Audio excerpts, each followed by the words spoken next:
Quase 40 anos depois, famílias de mortos políticos na ditadura ainda não identificaram os corpos. Na história política do Brasil, essa questão das ossadas de Perus é uma página que envergonha o Brasil, envergonha muito o Brasil. A União se compromete, em acordo judicial, a repassar dinheiro para que os trabalhos de identificação terminem até 2018. Erro médico no Brasil mata quase a mesma quantidade de pessoas que a guerra na Síria. E quando o paciente não morre... Me falaram que na cesariana tinham esquecido uma compressa na minha barriga. E aquela compressa tinha apodrecido dentro da barriga.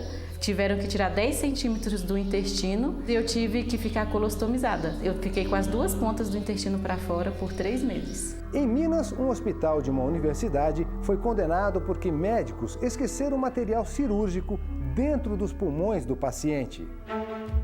Não bastasse a fila de espera, hospitais descumprem a Constituição e tratam pacientes com distinção. Tem muita diferença quem não tem um plano de saúde.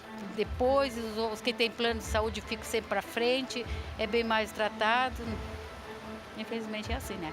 Hospitais do sul do país recebem em recepções separadas pacientes de convênios e do SUS. O que aconteceu? Veja agora no Via Legal.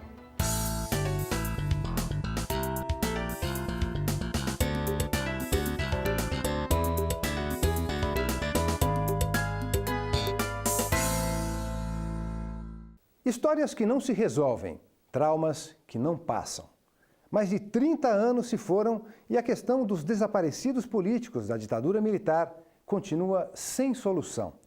Em São Paulo, desde a abertura da vala no cemitério de Perus em 1990, apenas 3 corpos foram identificados. Mas essa longa espera das famílias pode acabar. A análise dos restos mortais deve ter finalmente um desfecho nos próximos anos. Essa aqui tem 3 filhos desaparecidos, essa aqui tem 3 irmãos desaparecidos. Essa aqui, que quase não aparece, tem um irmão desaparecido. Essa tem um irmão e essa aqui uma irmã e o cunhado. São todos familiares de desaparecidos. Dona Crimeia divide a dor e a angústia das famílias de militantes políticos. Quando os militares desaparecem como preso, o que eles querem é desaparecer com toda a história dele. Porque fica a dúvida, será que está vivo? Tem mães que acham que os filhos podem estar vivos, sem memória, vagando pelo mundo. Ou seja, é um sofrimento contínuo. O ex-companheiro dela desapareceu em uma emboscada na guerrilha do Araguaia. Ele nunca foi encontrado. Ela foi presa e torturada, grávida de 7 meses. Foi um médico examinar para dizer que tipo de tortura poderia fazer, pelo fato de eu estar grávida. Tanto que eu não fui colocada no pau de arara, eu não levei choque na vagina, eu só levei choque nas mãos e nos pés. Eu apanhei muito de palmatória nas mãos e nos pés, muito tapa no rosto, murro nas costas, mas não me puseram no pau de arara nem naqueles choques clássicos deles, né? Eu fiquei até fins de janeiro aqui no DOI-CODE, depois fui transferida para Brasília, para o Pelotão de Investigações Criminais, onde o meu filho nasceu em fevereiro de 73, no Hospital do Exército.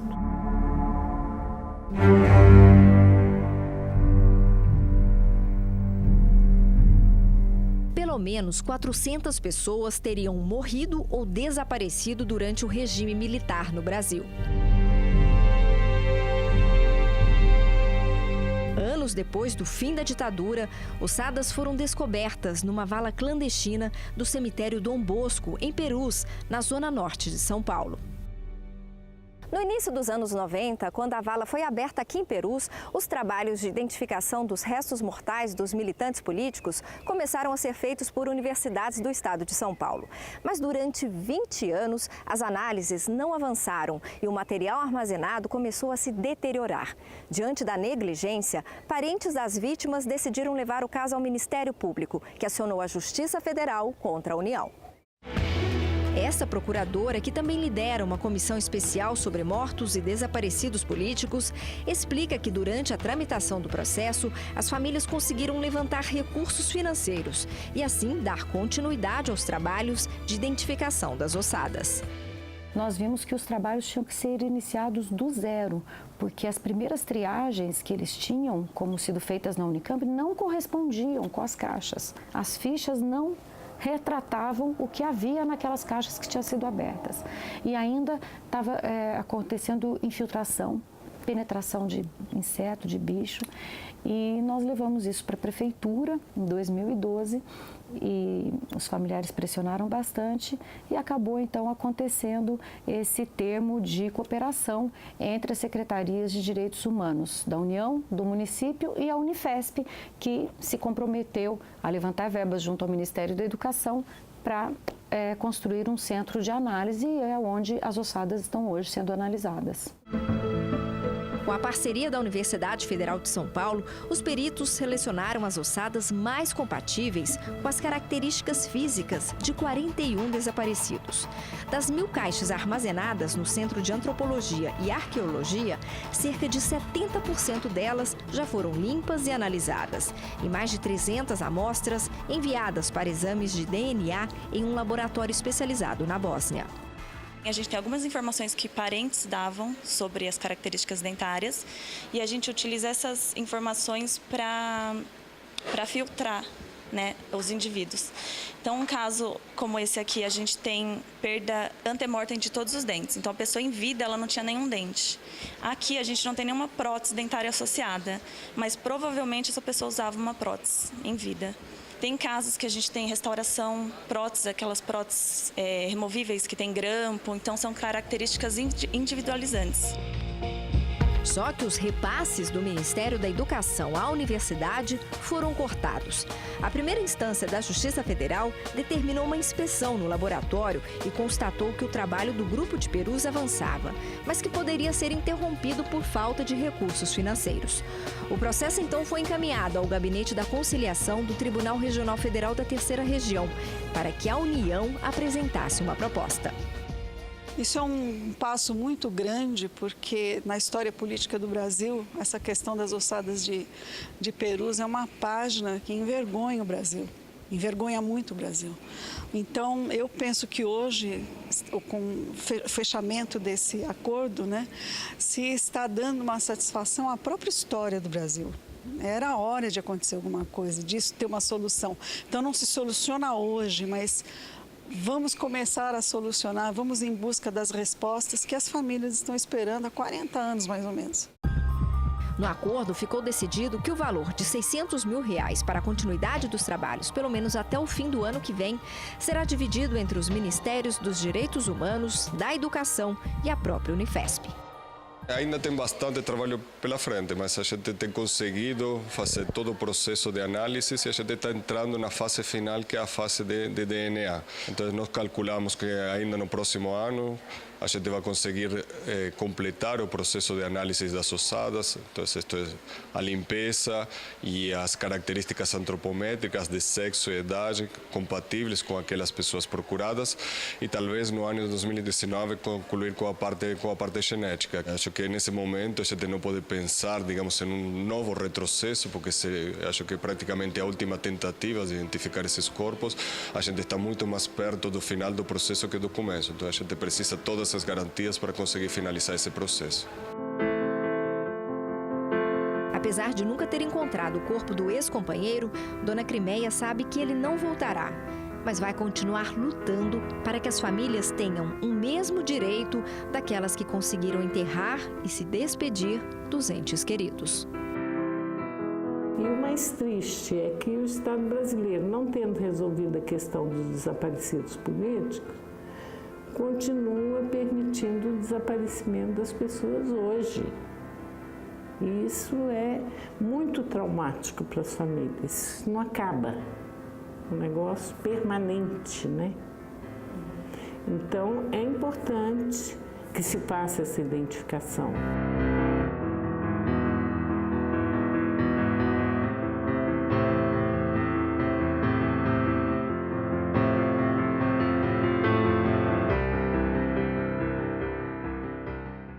Entrar no hospital e sair pior do que chegou, ou nem sair.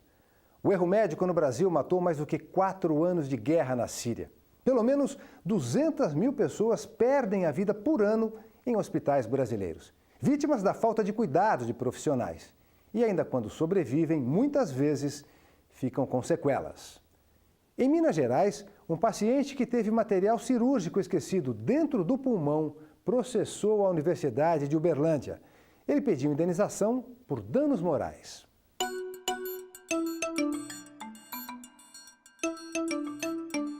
Cristine hoje tem 43 anos e considera uma vitória ter chegado até aqui. Aos 12 anos de idade, ela quase perdeu a vida depois de um diagnóstico médico errado.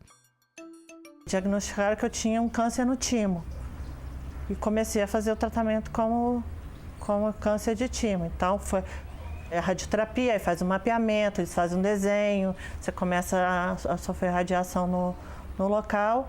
Tratamento desnecessário e que só atrasou o diagnóstico correto. A doença de Cristine era, na verdade, leucemia.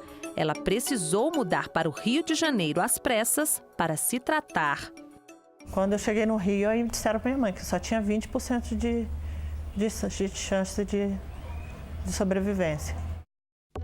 Quem vê esta foto da Giocasta feliz com o filho no colo, nem imagina o que ela também teve que passar depois de um erro médico. Fui fazer uma cesariana no Agarram e aparentemente estava tudo certo, né? Meu filho fez 1 mês, fez 2 meses, fez 3 meses. Quando ele estava próximo a fazer 4 meses, eu comecei a sentir umas dores, que aparentemente eu achava que era gases. Mas infelizmente o problema da Giocasta não era tão simples.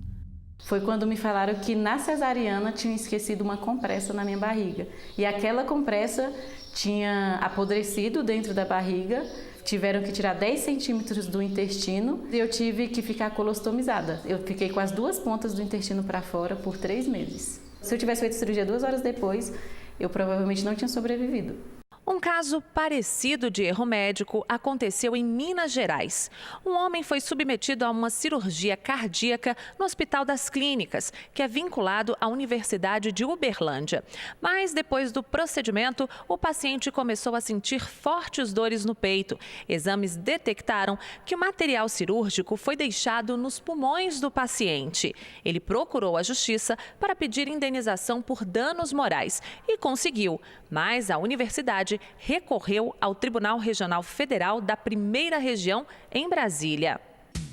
Para o relator desembargador federal Cássio Marques, a indenização deve ser paga. Na decisão, ele rejeitou o argumento da universidade de que a cirurgia foi bem sucedida e, por isso, não causou dano ao paciente e considerou que houve negligência por parte da unidade de saúde. Esse advogado, especialista em casos assim, explica por que a justiça determinou o pagamento. Um erro médico ele sempre vai ser configurado quando a conduta médica ela gera algum dano, né, ao paciente por negligência ou imprudência ou imperícia da equipe médica ou do médico.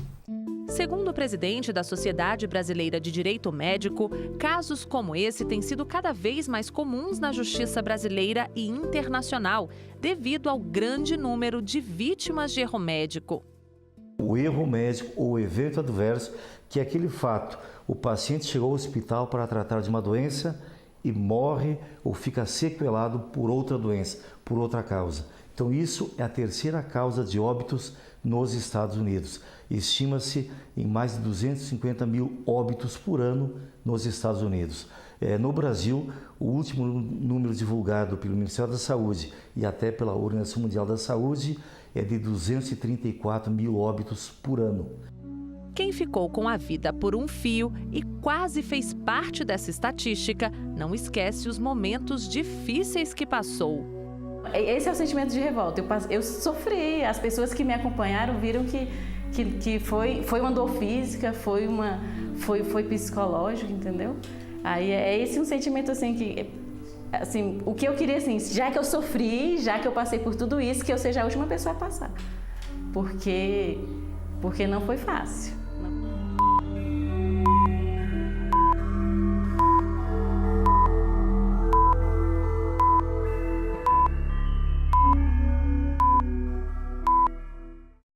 Todos são iguais perante a lei, sem distinção de qualquer natureza. É o que diz a Constituição brasileira, mas não é o que se vê na prática. A discriminação existe no trabalho, no trânsito, na moda, na música, mesmo que seja velada. No sul do país, por exemplo, hospitais foram acusados de criar recepções separadas, uma para atender pessoas com dinheiro e plano de saúde e a outra para pacientes do SUS. O caso foi parar nos tribunais. Esta cena se repete diariamente em várias cidades brasileiras. Eu tô Deus das 3h30, que eu saí de lá de Rio Pardo. 3h30 da madrugada? Da madrugada. Aí a minha consulta, aqui que era para me fazer para tirar uma pedra, era às 11 horas. Eu fui ser atendido agora que nós saímos dali. O agricultor viajou 150 quilômetros até Porto Alegre em busca de atendimento médico. Mais de 120 milhões de brasileiros estão na mesma situação de Roberto. Dependem do Sistema Único de Saúde e reclamam da qualidade do serviço. A gente contribui, paga tudo que tem que pagar, mas quando a gente precisa, a gente nunca ganha nada, né? Pelo SUS. Na verdade, acho que não funciona muito bem, né? Não. Por quê?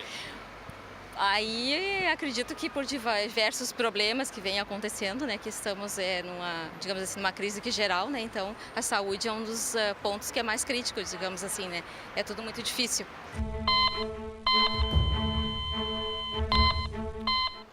E quando o hospital público está superlotado, o governo pode fazer uma parceria com a rede privada para garantir o atendimento da população. Mas no sul do país, pacientes reclamam que existe discriminação já nas portarias das unidades de saúde. Pacientes SUS ficam de um lado e do outro, pessoas que pagam pelas consultas ou têm planos de saúde. A triagem se faz no momento que tu chega, né? Então, a princípio, não seria necessário isso. Todos têm direito, né? Depois, os que têm plano de saúde ficam sempre para frente, é bem mais tratado. Infelizmente é assim, né? E foi justamente essa separação nas recepções de hospitais privados que motivou o Ministério Público Federal a entrar na justiça contra a União. Na ação, o MPF aponta a existência de espaços diferenciados, principalmente nos setores de pronto atendimento e emergência. De acordo com uma das procuradoras da República que atua no caso, a ação partiu de denúncia feita por um ex-secretário de saúde da capital gaúcha. E nós constatamos então que de fato existem essas recepções diferenciadas.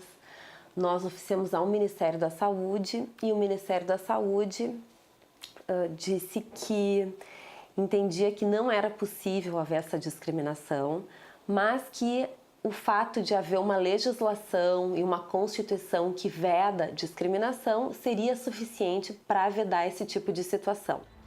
O pedido foi para que a União proíba a existência de salas diferenciadas para atender ao público. Os hospitais não concordam. O que os hospitais alegam, basicamente, é que geraria uma dificuldade operacional na medida em que o usuário SUS não paga e o usuário de convênio muitas vezes paga, o usuário particular paga, o de convênio muitas vezes paga, e que são procedimentos operacionais distintos. Mas essa justificativa, no nosso entender, ela não é válida. A juíza federal que analisou o caso condenou a União e determinou que sejam criadas regras para acabar com as salas diferenciadas. Significa que os contratos e convênios firmados contenham uma cláusula no sentido de que a prestação de saúde, tanto de pronto atendimento como de emergência, não tenha uma distinção de acesso, não haja uma dupla porta para os pacientes do SUS e para os pacientes particulares e de outros planos de saúde particulares. Foi determinado um prazo para que o novo estilo de atendimento seja implantado. Foi fixado um prazo para que a União edite essa regra, que é de 30 dias, e depois mais um prazo para que sejam firmados termos aditivos aos contratos vigentes ou para que os novos contratos sejam firmados já com essa cláusula, que seria o prazo de 1 ano, para que seja feita uma adaptação da estrutura dos hospitais para atendimento dessa nova regra. Em nota, a Federação dos Hospitais e Estabelecimentos de Saúde do Rio Grande do Sul informou que a decisão não gera efeitos imediatos para os hospitais, e sim para a União. A entidade afirma ainda que seu departamento jurídico vai continuar acompanhando o processo. Já a Advocacia Geral da União informou que vai recorrer da decisão. Enquanto as mudanças não entram em vigor, quem precisa de atendimento médico continua enfrentando a discriminação. Se tu tem dinheiro, tu é bem atendido. Agora, se tu não tem, tu não é bem atendido. Tem muita diferença quem não tem um plano de saúde. É diferente a coisa, funciona. Eu acho que todos nós temos o mesmo direito de igualdade. Mesmo a senhora que tem plano de saúde? Mesmo tendo plano de saúde, eu não acho justo que as pessoas fiquem horrores de tempo esperando, quando às vezes a necessidade é para já. O ser humano não tem diferença. Independente se for particular ou SUS, não tem diferença nenhuma as pessoas, né?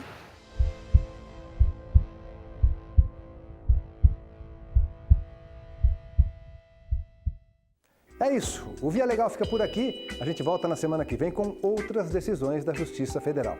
Gostou de uma matéria? Quer assistir de novo? Acesse as nossas redes sociais.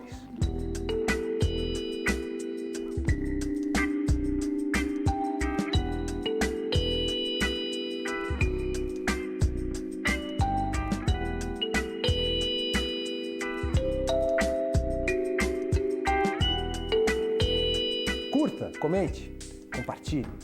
Tchau!